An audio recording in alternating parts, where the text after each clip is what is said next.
in today's OTA changes, we have huge Thanos nerfs. It's now like a Quicksilver where it starts in your hand. And Time Stone also is only buffing Thanos for one turn. So they're really having these heavy-handed changes to try to make Thanos significantly less play in the metagame. We'll see if it works. Next up, we have Miek losing a power. Still think this is still a very good card. If you play with MODOK, you play it still very strong.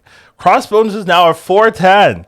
That's hilarious to me. I love it. I think it's giving people like options to play a 410 even if you don't have Cult Obsidian. So pretty happy with this too. I think this is healthy for players.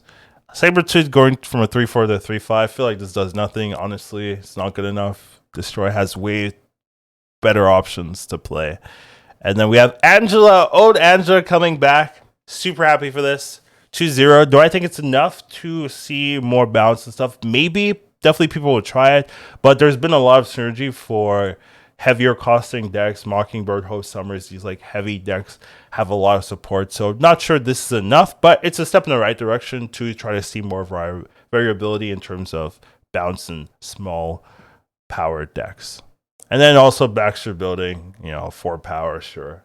Why not? Let's get started.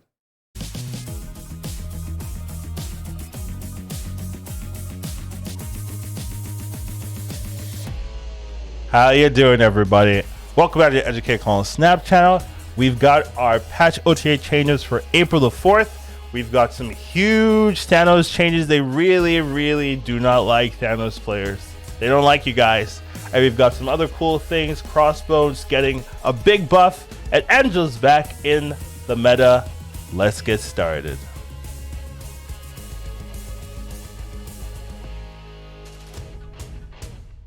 Dun, dun, dun, dun, dun, dun, dun, dun, dun, dun. All right, so we have our new OTA patch discussion. This one seems to be aimed mostly at Thanos, trying to bring him down to line. It's a very interesting adjustment to Thanos. I do think it actually might do something this time, so let's get started into it. I always say that, by the way. But for Thanos, we have a pretty big change for him. It seems like... So it's interesting, right? Because for me, I haven't seen that much Thanos in my game. So obviously, it's super subjective. Maybe I'm just, lucky. But I don't see that much Thanos. So I kind of thought, oh, maybe it helped. It definitely did help. But it wasn't enough, it seems. And it also seems like their win rate didn't change. Like, maybe the play rate went down a little bit, but maybe the win rate didn't, right? So that might be true. Like, I would believe that for sure. But they are trying something very different for Thanos. So now Thanos starts in your opening hand. So Thanos is Quicksilver, essentially. Like, you get a turn 1, so you're always going to have a Thanos in your hand. And then you shuffle the stones. So you can still draw the stones, I assume. First turn, it's not like you can't draw stones turn 1, which would be like, that would hurt. But it does seem like you're always gonna have Thanos now. Kind of like Quicksilver. So I do think this matters. Like, definitely more than any other Thanos change they've done. Because something about Thanos is that nerfing any particular card itself doesn't hit as hard because you are getting 7 cards, or so you are getting 7 cards when you play this. So if you nerf any one particular card, it's not that game changing. But forcing Thanos to be in your hand is pretty impactful. So that could definitely do something. They did say that Thanos, like, drawing Thanos sucks, which, like, when I hear that feels like a design error. Right, where, I drew Thanos. No, like, that shouldn't be how it is in this game, right? But apparently that's, like, statistically, that's how the stats show. But this is not the only change they've done to Thanos. They also changed Time Stone. But yeah, forcing Thanos to be in your hand every time you play this card is definitely going to hurt it a bit. There's maybe a more dominant change than you would expect, as Thanos is always claimed the highest win rate in the game when not drawn. Yeah, so basically drawing Thanos makes you lose. So they're like, okay, let's force everyone to draw Thanos, which is hilarious. But I'm not a Thanos player, and I know if you are, you probably hate this change. But I think they just don't want Thanos to be as high presence as it is. Right when you look at the other heavy 6 cost cards like Galactus and Kang, or Kang never sees play, so that doesn't matter. But Galactus as well, like, is pretty niche. Maybe they're trying to get it to that kind of level where it's not like, oh my god, this is like the best. And another issue with this card is that like the stones synergize with so many other cards that you always have to think about this card when you're designing new cards. So having this be not, oh my god, this makes the new card oppressive every single time is, to me, probably a healthier way of balance. And you might see like more alternative things in tournaments, right? We saw the Lambeed tournament where 6 of the 8 were Thanos. Hopefully, these things do some changes. It does seem like they're not super they're not done with Thanos, right? Like, this is probably not where Thanos ends up. It's the first stage of a larger range of adjustments, but it just shows like this is a problem card, and they keep having to iterate on trying to solve it with the Mind Stone, with the Time Stone, all these things, and they want him to not be played as high as much as he is. But we'll see if this does it. It does look more impactful than just changing Mind Stone, so we'll have to see. And of course, we were talking about, but we do also have the Time Stone. So Time Stones, this change sucks to me. In terms of like, this feels like we don't want all the stones to be good, essentially. So the saving grace is that this is still a 1 mana draw card. Like, that's still playable, right? Like, but it feels like they've killed the effect of it, because you played, now Thanos costs -1 next turn. If it was permanent, I think this would be much easier to play, but it's only next turn, so you have to play this late if you want the Thanos effect. And then, do you even want to play Thanos? It's a 5/10. I guess 5/20 if you play all the stones, but it's a 5/10 in a lot of cases. Like, is this really like that crazy to me? Not really. So this just feels like they removed Time Stone's effect to me. That's how it looks like. Hey, Time Stone is just a 1 mana draw card. I think that's how you should look at this card now. I don't really think you want to give any mind to the -1 cost. I feel like that is bait, and just play this on 1. Like, I don't care. Just play this card on 1. It doesn't matter.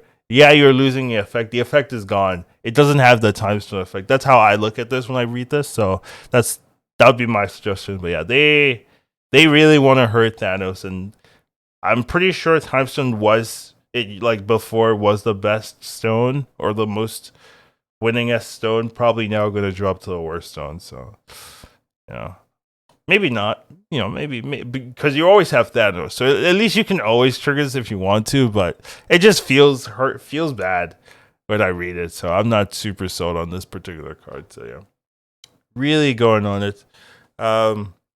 We are pursuing changes to more than one of the stones, but we're not ready to execute on those. So we're taking a heavier hand with Time Stone. Our last change did very little for the win rate of the card, and we'd rather not miss again. That is a hilarious statement. Like, we did not do a good job last time, so now we're going to overdo it. It was possible to return to strength in the future as other stones changes, though we intend to keep the focus on Thanos as discussed above.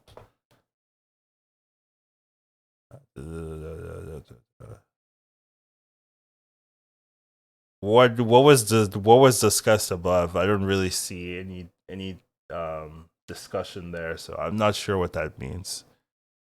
But yeah, big change for Thanos. Maybe Thanos will see significantly less play. That seems to be their goal. Will it work? Time will tell. Next up, we have Miek. So Miek's going for a 1/1 to a 1/0. Honestly, I think this is okay. The card is it's like a sunspot change, honestly. The card's very good with MODOK, and it's still going to be good with MODOK. If you discard 6 cards, a 1/6 is a 1/7. Like, that's why it's really strong. And the fact that it used to move randomly, right? I think the you being able to control where it moves is so crazy good. Like, hey, you can bluff with this and then move set up. You can't fully predict where exactly how much power you can't fully predict how much power this card has on every lane with this move addition. So it just seems very strong. So I'm not surprised that like Miek is good now. When it was released, it wasn't good, right? But they did buff it, and it buffed into a very playable state. So um, they've been trying to nerf this card as with the Apocalypse change. This is another kind of way of doing that. Um,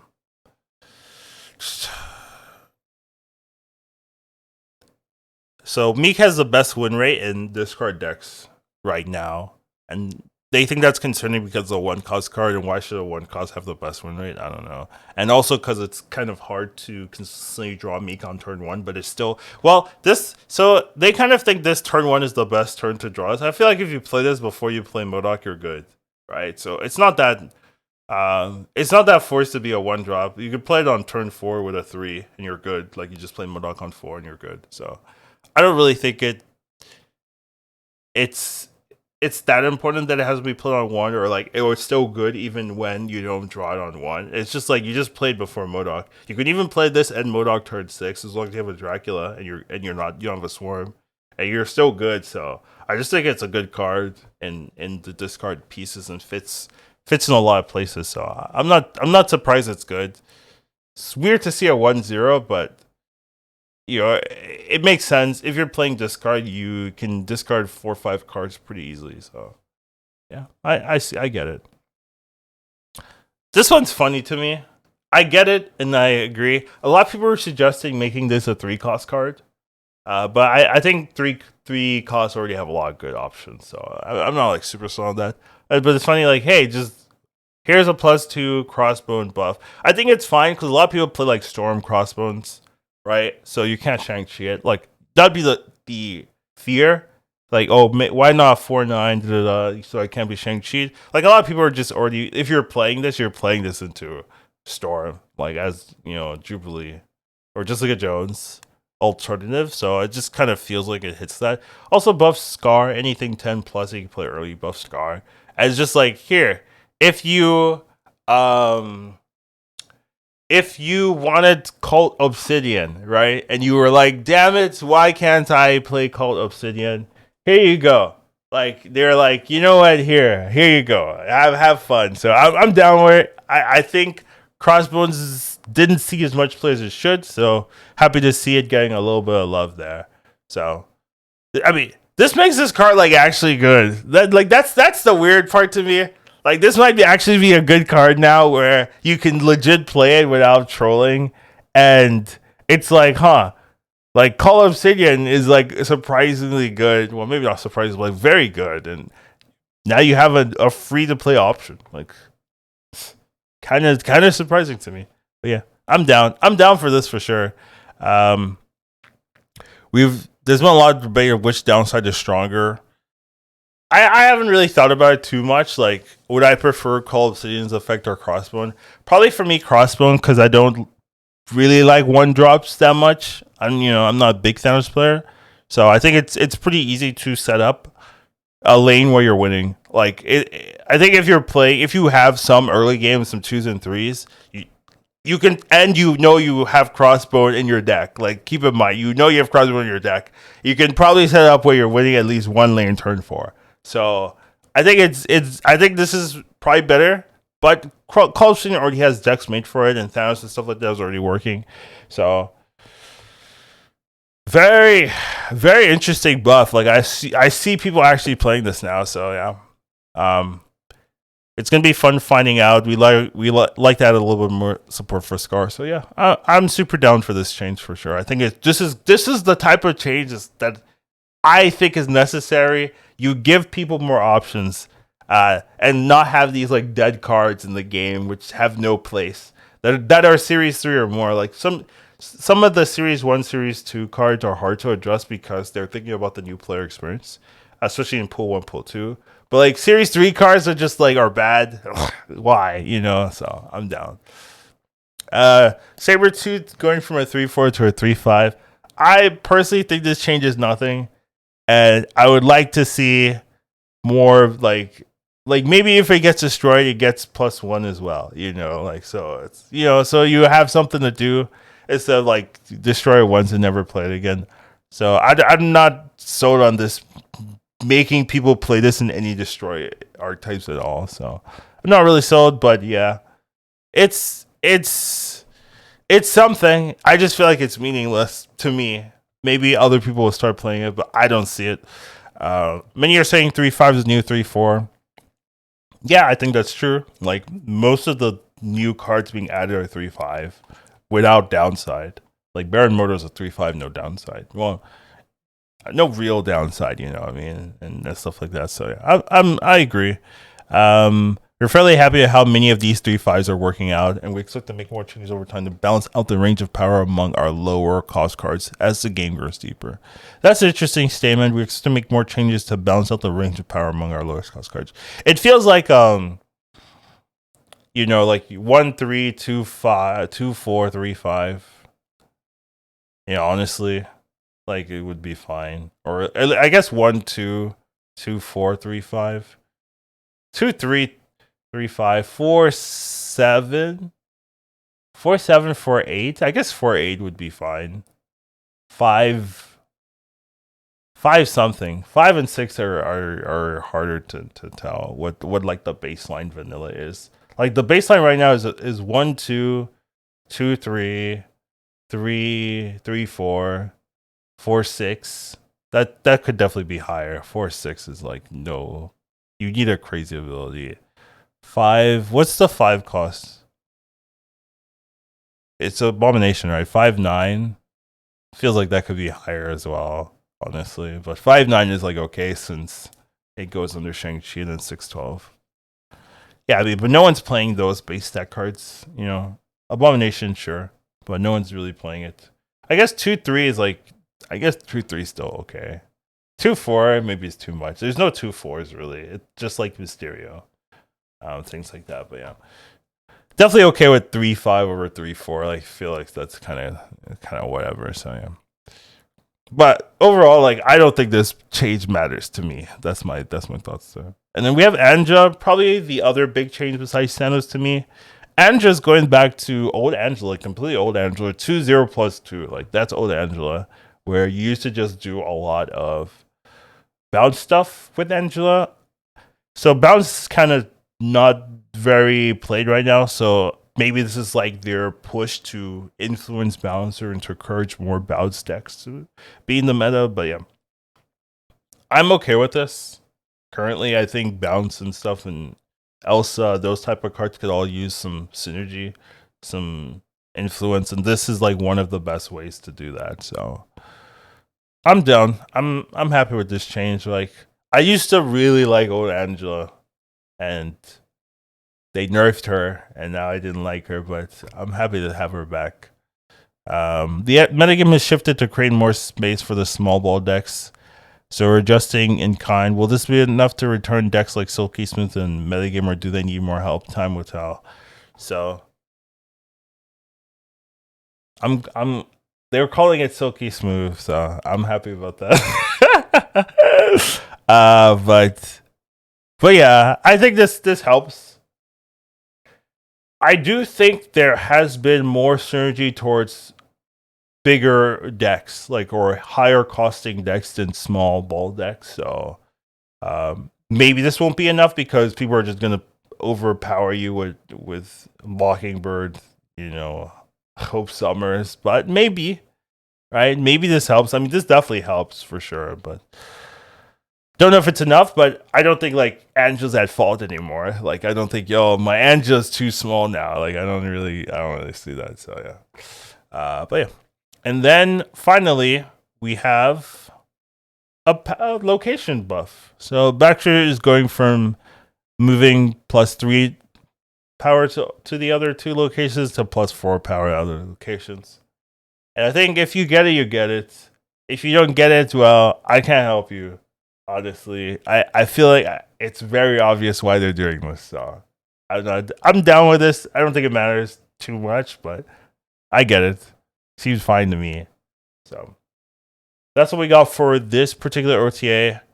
So big changes are Angela to me, and Crossbones honestly a big change. Like, to be honest, I think this is like very impactful. And then we also have the Thanos changes, which are more like every time Thanos players come and they're like, how could they do this to my beloved?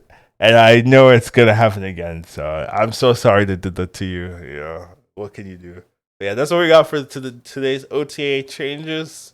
What are your thoughts? Let me know in the comments, and I'll see you in the next one. Educated calling snap.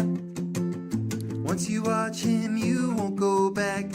He'll teach you tomorrow, snap. Your skills will be improved.